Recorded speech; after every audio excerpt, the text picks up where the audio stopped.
In this video, I'm going to break down how you can totally add decorative stones or aggregates to concrete yourself and get that fresh, custom look without shelling out tons of cash. Alright, so first off, you want to start with the right mix. Make sure your concrete isn't too wet or too dry. Too wet and the stones might sink. Too dry and it's tough to work with. Next, you gotta pick your stones or aggregates. Think about size, color, and texture, because that's gonna set the vibe for your whole project. When you pour the concrete, spread it evenly and then sprinkle your stones on top right away while it's still wet so they stick good.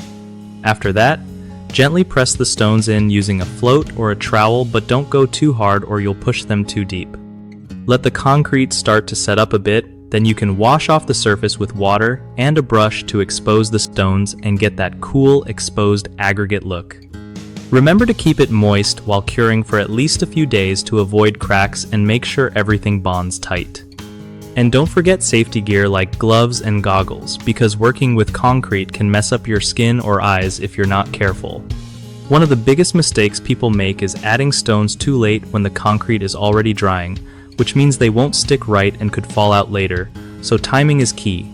Another issue is using stones that are too heavy or large for your mix, making the concrete weak or uneven. Stick to recommended sizes for your mix design. Lastly, not sealing the finished surface is a common problem because no seal means dirt gets trapped between stones and your work looks dull quickly. Grab a good sealer and apply it once everything's dry. If you're looking for help with a big project or don't want to do it all yourself, bighomeprojects.com is where it's at. They hook homeowners up with reliable local contractors who know their stuff. Plus, if you're a contractor yourself, it's a solid place to find new gigs and grow your business with real clients who need work done.